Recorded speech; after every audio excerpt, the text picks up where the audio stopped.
Hey everybody, it's a pretty nice Sunday today. I think we're probably going to go ahead and start the using the Tom Brown tracker book, kind of go through it, excuse me, page by page. Probably the format that I'll use when we cover a different portion. It'll be like this. We'll be sitting down just kind of chit-chatting a little bit, and then we'll actually go outside, do some usage videos. I cannot guarantee the best audio. I live in a small town. There's side-by-sides, tractors, dogs, people out there yelling for their dogs, gunshots. There's shooting in their backyard and stuff. So I won't be able to control all the audio. But I figure like before each of the episodes, we'll kind of sit down and talk just for a second, and then we'll go outside and do some stuff. All right, so there's a basic introduction. Like I say, before I post this, I'll grab the link. It's no longer at Tops to find the PDF. It's actually at the Tracker School, the Tom Brown Tracker School. And I'll put a link to where you can download the PDF in the bottom of this whole series, starting with this one. This would be episode 3. And everything in the new PDF is the same as this. It might look a little different, but it's pretty much cover everything, except for the caring for the tracker. We'll go through that. I put a little asterisk in it because I knew that I kind of compared the two to so we know we can go over it. Basically, it's sharpening, but we'll get into that later. So the first part, past the introduction, is the main chopping blade. We'll go out and use it this way, and hopefully I'll kind of demonstrate it. Like I say, I don't know how good the audio is going to be, but we're going to go ahead and try to go out there and use it to the best of our ability. All right, I'll see you out there in a minute. Hey everybody, so I figured just go ahead and start this. We are on my back patio. Welcome to my back patio. If you've watched my previous videos, welcome to my back patio again. So I've got this kind of set up. This is my spoon carving stump. A good friend Jeremy cut that for me. I just cut a little notch in it and then just hammered this block of wood on top. So we're just going to go ahead and start into the book here. Real quick, yes. It's pretty chilly today. I got my capote on. It's about 28. It's sunny, but it's 28. So we're gonna go ahead and kind of talk about the grips. All right. So this is grip position 1 for all your light, smaller cutting tasks. Position 2 is here. Position 3 is here. I'd never use this position. I use this position and this position. That third position, I don't care who says that they use that, you ain't gonna use it without lanyard. This is just so I don't drop it. I don't use that, okay? So we're gonna just go ahead and do some chopping. It says, we're just gonna do a little bit of, it's really windy. That's why we're in this cove here, because I'm afraid that good gust of wind, it'll blow the stand over, the camera stand. All right, so show you the difference between position 1 and position 2. Like I say, I don't use position 3. Usually I don't use a lanyard. This is in case I drop it. It's getting pretty camoed to the same color as dirt in the ground, so just so I don't lose it. All right. Position 1.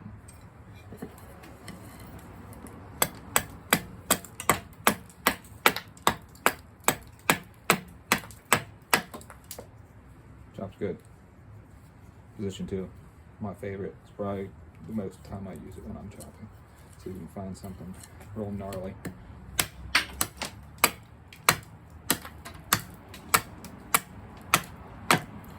In case you're wondering, this is really hard, dead elm.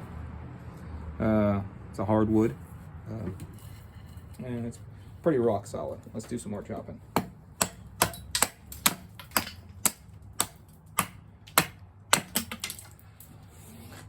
A lot of people say that it doesn't chop real good. I think it chops pretty decent.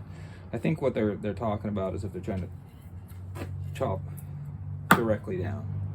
See, it didn't do a very good job directly down. So I did use this position, second position, and it got in there pretty good. But you're not gonna cut wood that way. Nobody's gonna cut it in one chop. The only way you're gonna be able to do that is with small sticks. What I will say, a trick that I learned from Cliff Stamp, he's no longer with us, which I'll try to put a link to his channel. He passed away a few years ago. But instead of cutting this way to alternate your chopping, instead of cutting straight, cut to an angle. What this does, this tree has grown in this linear path. When you're trying to do this, what you do, you cut through a few of them, but the rest, because they're layered on top of each other, support it. So what happens is you're not shearing anything, you're just compressing it. Compressing these fibers doesn't work very well at all. But if we turn it this way and cut across the fibers, essentially we're shearing the fibers and not compressing. That's one cut. So hopefully you can see the difference. I've split that. You can see it actually splits the wood apart, where this is just kind of took the shock, compressed, whereas this piece is actually kind of, the energy shattered it.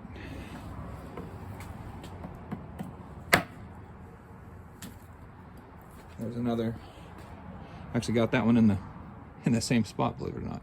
See how it's starting to split that fibers apart? I missed on that one. Again, this is just with compressing, and this is with shearing. So let's see if we can get this piece off here with this angled cut with minimal chops.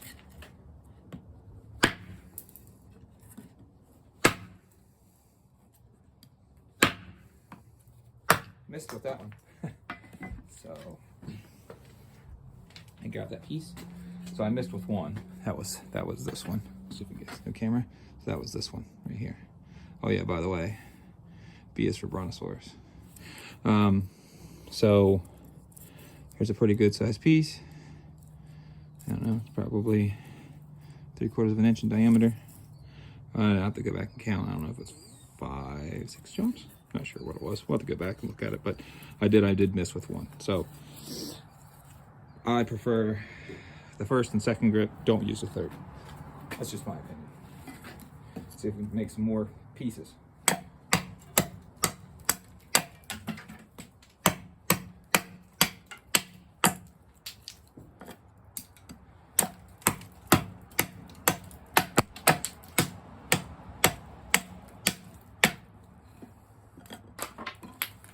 Okay.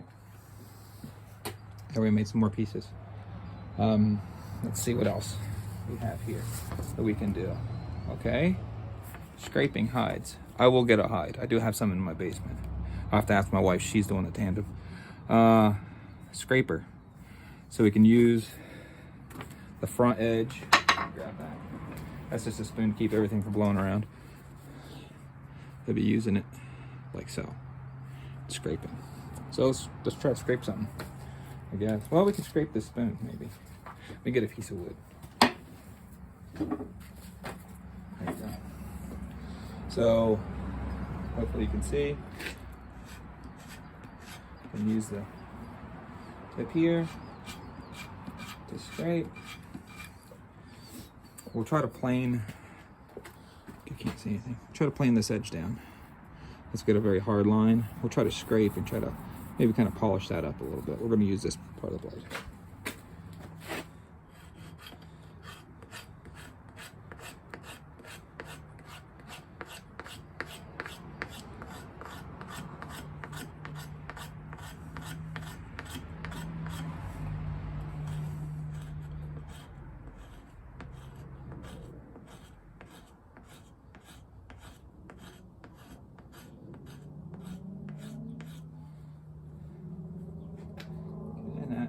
stick, but if you can see it pretty much playing that hard line off.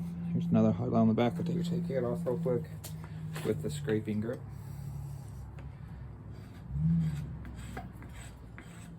Get my face out of the way.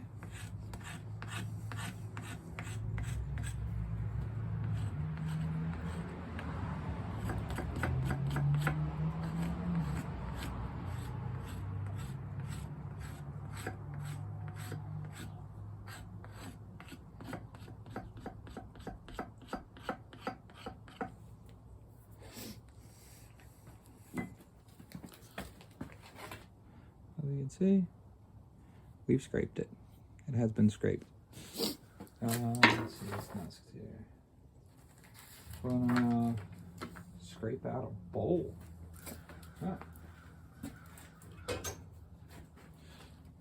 So this week I was making a log fire. I split one of these large chunks of wood in half, and then used one half. Let's see if I can put it over here. With the tracker, scraped and chipped off pieces of this to make a fire in it, to make a bowl in preparation for this video. So let's see if we can scrape out the burnt part.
This is another grip that I use quite a lot, so I can get it on camera.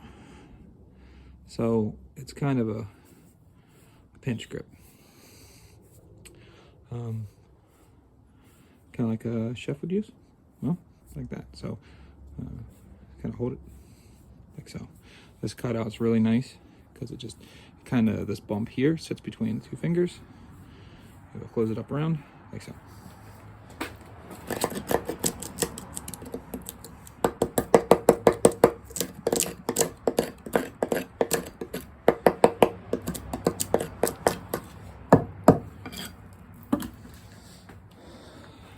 Not perfect, but as you can see, it does have a depression in it.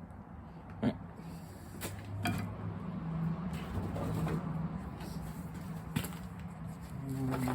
Crap all over it. Ah, get out of here.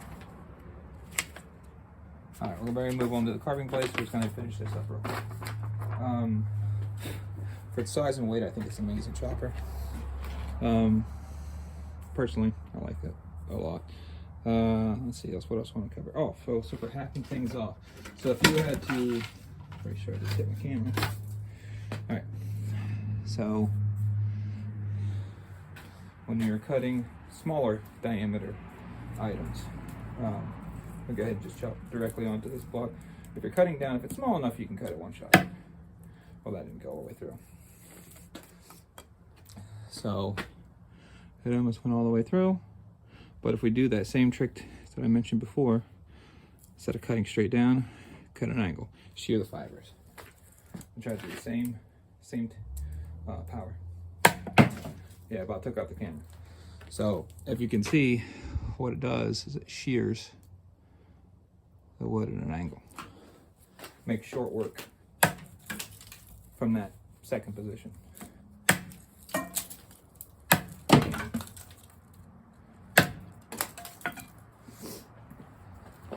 We'll try something bigger.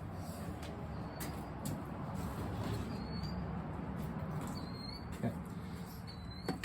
We're going to do that shearing action, but we're going to do it removing material. So I'm not cutting at it directly like this. I'm cutting like this. All right.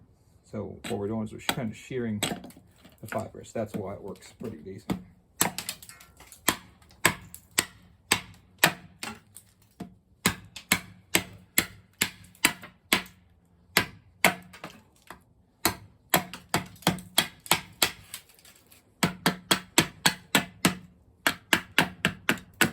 Another good, is that pinch grip? There you go. Monsters tent stake.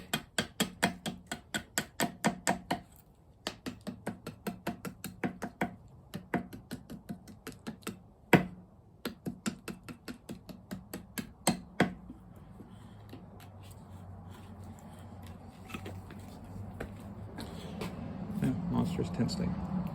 All right, that'll probably conclude this video. They say, I think it chops pretty good. I like the chopping portion of the blade. I think it does a really good job for its size and weight. But we're gonna go ahead and conclude this and probably start a new one. I'm gonna get some coffee. Peace.